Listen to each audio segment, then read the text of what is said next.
Hey everyone, welcome to the pre-show hangout here at the Dungeon Scrawlers.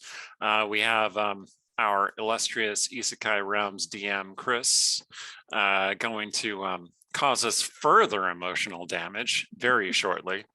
And we also have our guest player, Joel, who you probably know as Rumpus Imperator, and Allie Pitchford, our well, you know who Allie is. Although you might not have recognized her with the hair, which is pretty cool. I gotta say. Wait, that's Allie? Gasp. I have one thing that I wanted to say, which is that I am launching my Kickstarter. It's going live on Friday. There will be a link. I'm not entirely sure what you type in to get it, but I'll put the link in the chat. Kick the hell out of that start. I think Yang Yang is programming something. Yang Yang is up there somewhere doing divine technomancy. So how's it going, everyone? How are you doing? Pretty good, I think. That's good. That's good. Rhiannon's having a couple of technical challenges, and so we'll just be patient. Yeah, good. I'm excited. I have a Kickstarter on Friday. It's gonna be great. Oh yeah, that's gonna be fantastic. Tell us more. Well, tell us a little bit about the book. It's a novel about my superhero character, Lady Vengeance, and several of her supporting characters. She's appeared in a bunch of novellas and short stories that I published over the last few years. But this is the first time that she gets a novel all to herself, and I'm very excited. I actually wrote the novel a while ago, in the before time, so quite a while ago. Was this what you were working on, that you were looking for artists for the comic book? Oh yes, actually, because we had talked about it actually. Yeah, like when we first met. Yeah. you were looking for artists and we talked about it. Right. I initially planned to make it a comic book because superheroes, comic books, it makes sense. But it didn't work out. So I'm doing the fiction instead because, I'm a fiction writer, and I have been writing about this character in these stories for a while, and now it's time to go all the way. Hang on. The Shadowbane books were fiction? Well, apparently not. Not anymore. Not according to this game. Truth is stranger than fiction. I'm excited. The Kickstarter hasn't launched yet, but if you go to that link, you can sign up to pre-support it, and you'll get a notification. And yeah, get yourself some good fictions. And people who support my Kickstarter, I'm going to mention. I think there's going to be a list of supporters in the book, and so immortalize yourself in fiction. There are actually a couple of stretch goals where you can literally immortalize yourself in fiction by having me name a member of the My World's Justice League after you. So I mean, that sounds pretty killer, not gonna lie. It is pretty neat. All killer, no filler. So what are you waiting for? Don't listen to us. No, I'm just kidding. No. Just kidding. You could do multiple things at once. I'm proud of you. That's something I really appreciate about you. Anyway. I was going to say it's better that than what is it? What's the term? Because that made me remember a term for someone who's too edgy as being a pizza cutter, right? All edge, no point. All edge. Oh, that's all edge, no point. That's evocative. Terrible. I love it. Oh yeah. I mean, okay. As someone who's role played a very long time, I have met many players with characters that have been that kind of grim, dark, edgy just for the sake of it. And it's okay.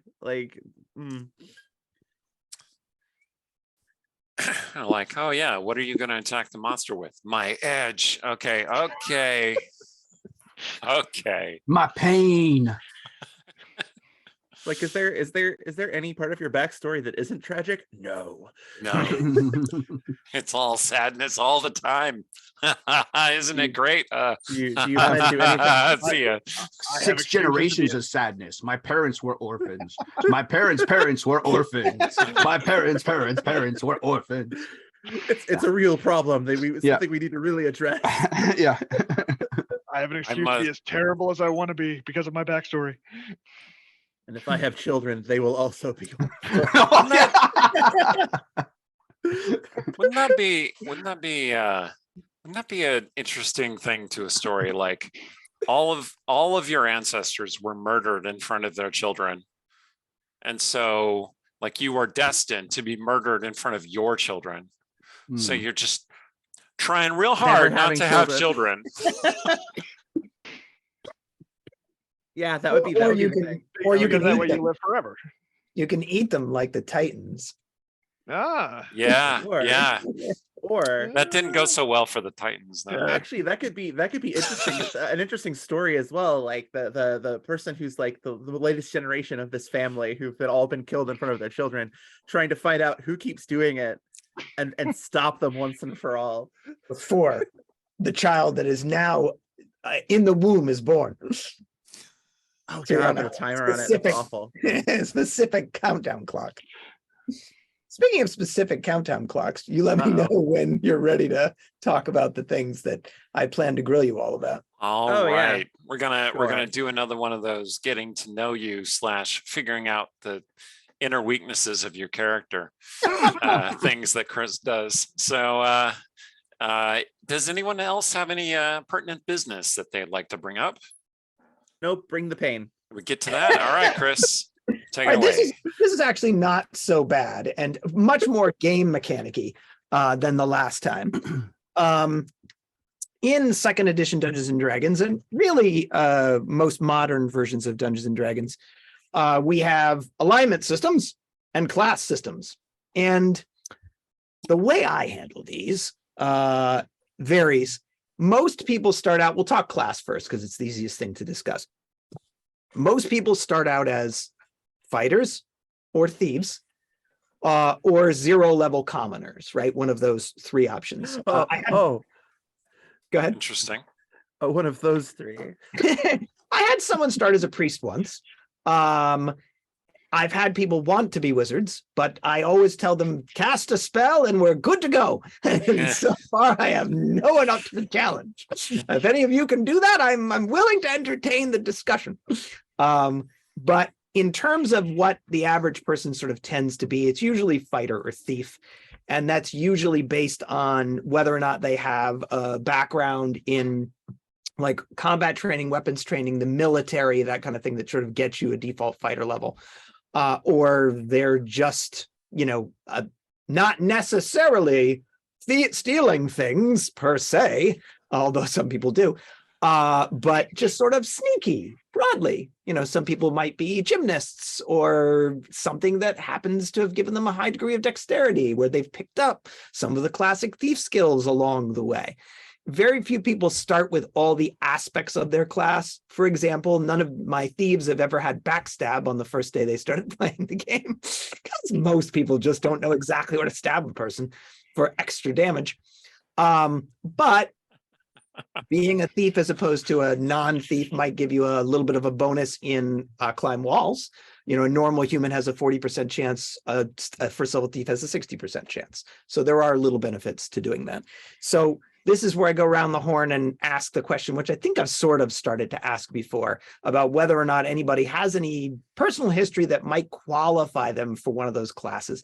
And so I'm going to start with Joel, because I know the answer to Joel's question, which is Joel was formerly in the armed forces. Is that accurate, Joel? that is correct. I spent a little over 10 years as an infantry officer.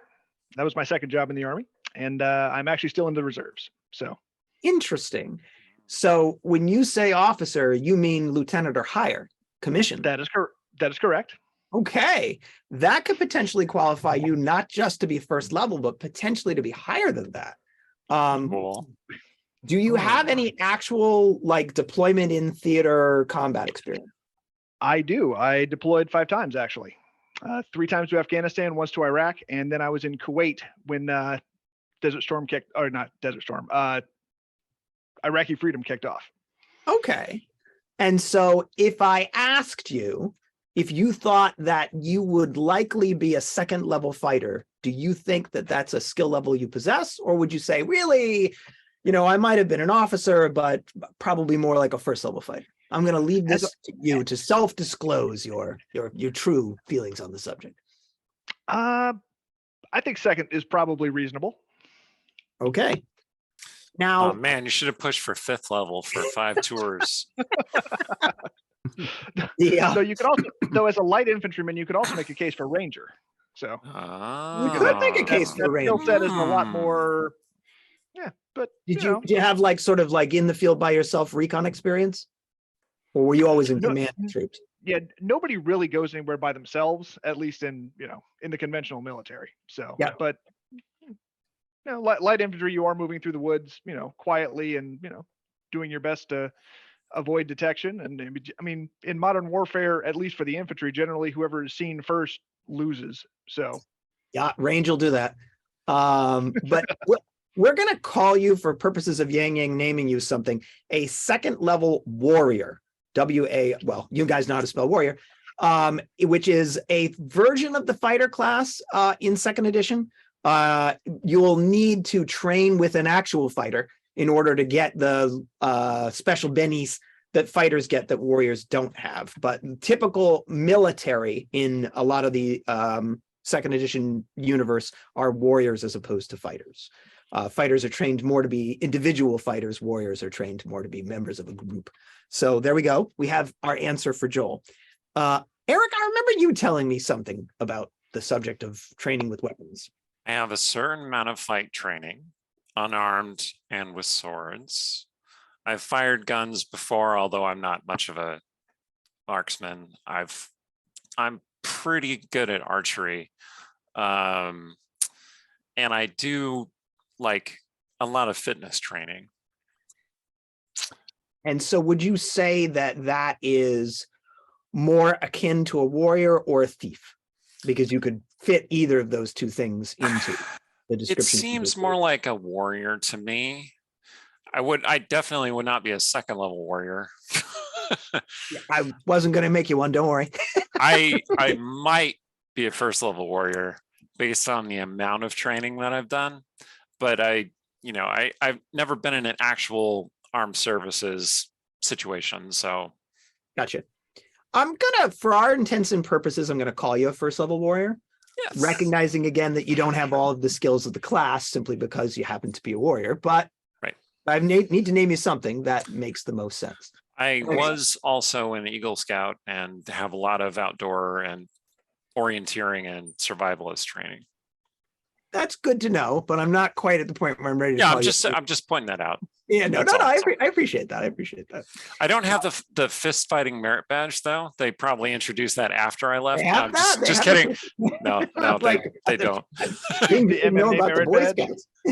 There might be a hunting merit badge, but that's the closest you get to like endorsing violence. Anyway. Gotcha. All right, Rhiannon, I remember you vaguely, or maybe this was Allie, telling me something about martial arts background. Yes, no, Allie. maybe? Allie, was that you? Me, yeah. All right, tell me a bit about your thoughts on the fighter-thief conundrum and what sort of training you might have. Not fighter. So when you say thief, is that like nimble, dexterous, sneaky kind of stuff?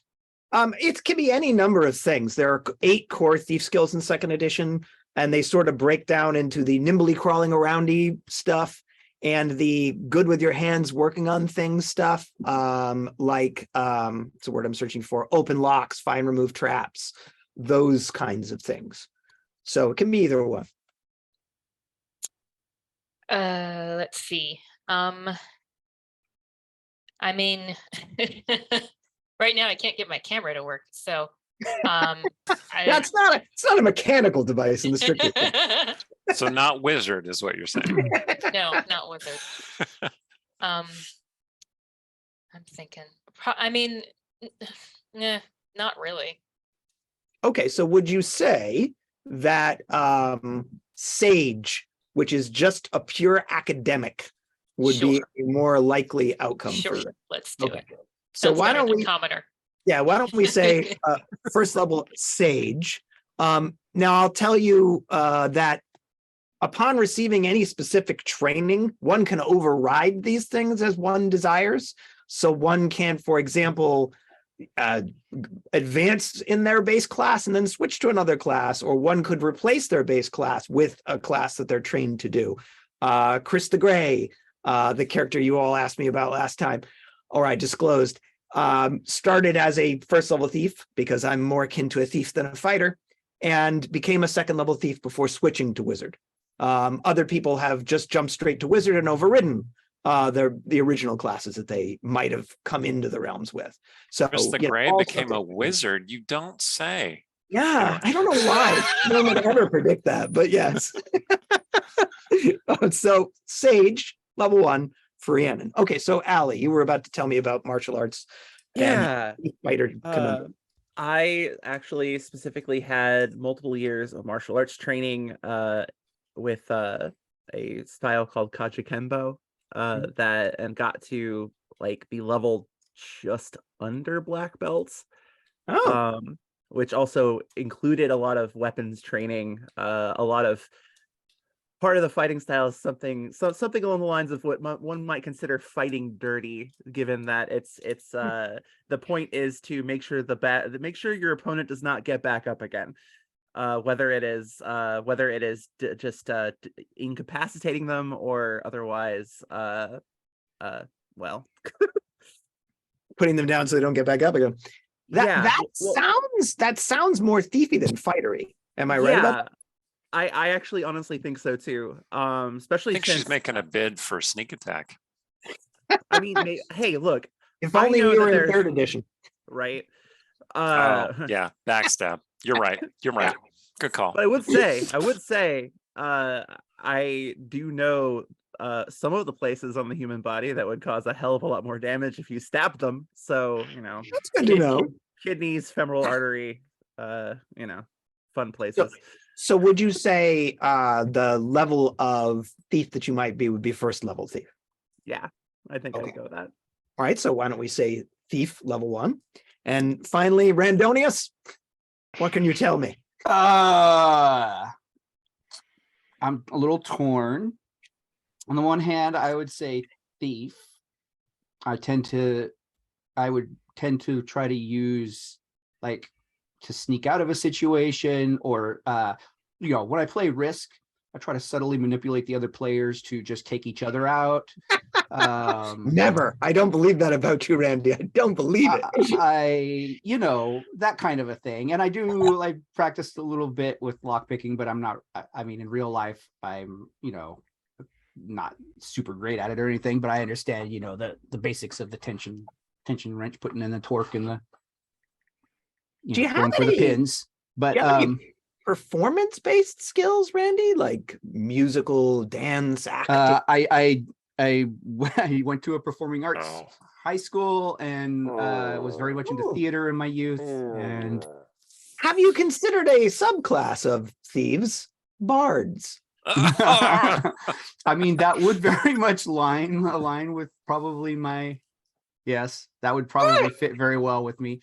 I was going to say the alternate would be priest because, if I could solve all the problems with the hug, I would. Well,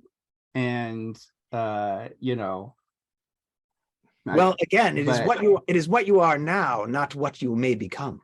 And I'm good at I'm not good at counseling, but my heart leans towards counseling. It was what I wanted to do all my life, but I'm probably never going to get there. Gotcha. Anyway, again, your life isn't over, my friend. Give yourself. That is true. But let us say for the moment, because you don't get spellcasting at first level as a bard. So let us say bard level 1. Okay. All right. So that's the easy bit.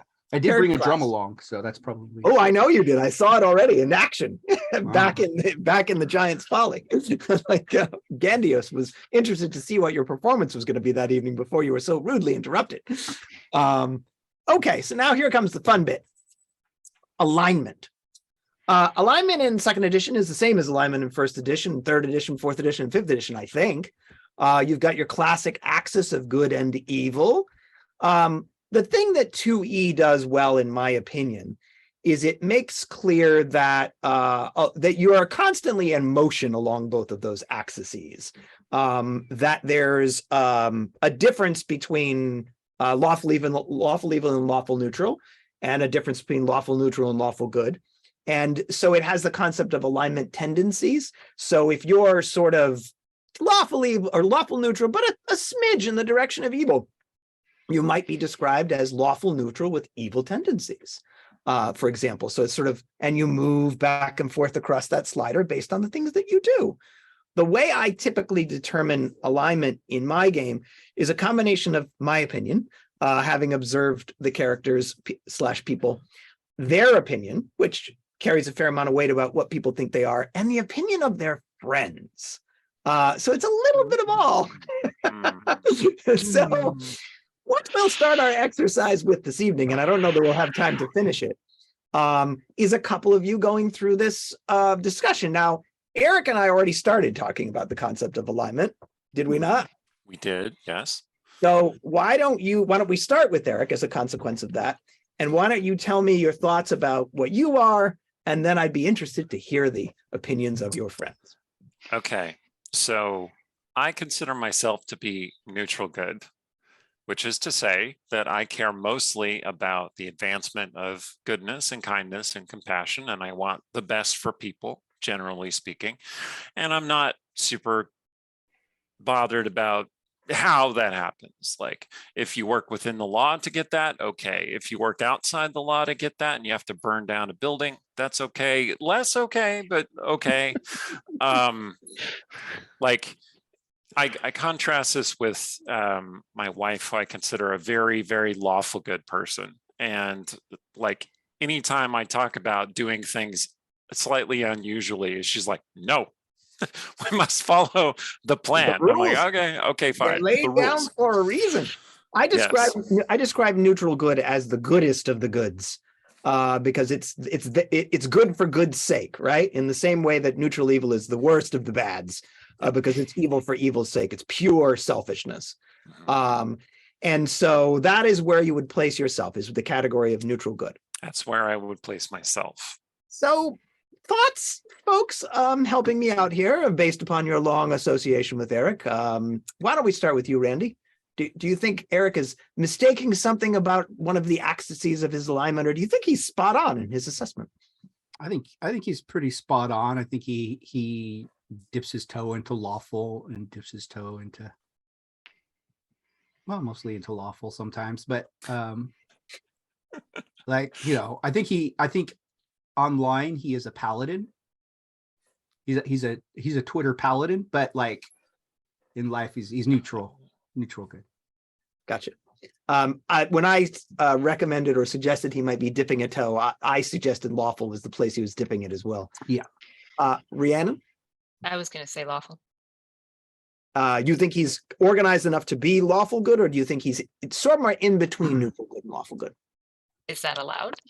Yes, that's that concept of the alignment tendency, where you're on the spectrum in between those two things. So you'd say somewhere in between neutral and lawful good.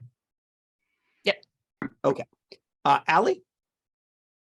I do think neutral definitely suits, just because, I mean, from the conversations that Eric and I have had, I think that's fitting. Okay. And good, spot on with good as well. Okay. And finally, Joel. Good, definitely. So here's the question: is Sarshan an Eric stand-in? No. No. Okay. No, he's very unlike me. Okay. See. Okay. Eric doesn't take his shirt off. Not typically. not on camera anyway. Okay. Yeah. Sarshan is chaotic neutral. He's very, very chaotic, and I love playing him, but I do not consider him to be like me. Okay, you see, that's one thing we don't really know. For those of us who only know you through the game, we only know, like, are any of your characters an Eric stand-in? But from what I've seen, if the answer to that is no, then from what I've seen, yes. Neutral good or lawful good, somewhere between those two. All right, thank you. So what I've done is taken down all of your notes, made my own quiet assessment, and I'm recording it. If you ever get someone to cast no alignment on you, you'll have the answer to Oh the boy. question of what the alignment the DM thinks you are. Oh boy. Which is kind of neat. But all right, so we've got 5 minutes fun. left to chat. I think maybe we can get an assessment from Rhiannon in that 5 minutes. Well, we need the 5 minutes to like. Oh yeah, to do an ad. Yeah. Okay, then So there all you go. right. Stuff, So so- next Have to time, wait till next time. Yeah. next time we'll do more of these. Yeah. This was very interesting. So, all right, don't go away. We'll be right back. Enjoy this ad, or if you've maybe you won't see an ad. I don't know, but we'll see you shortly. Yeah.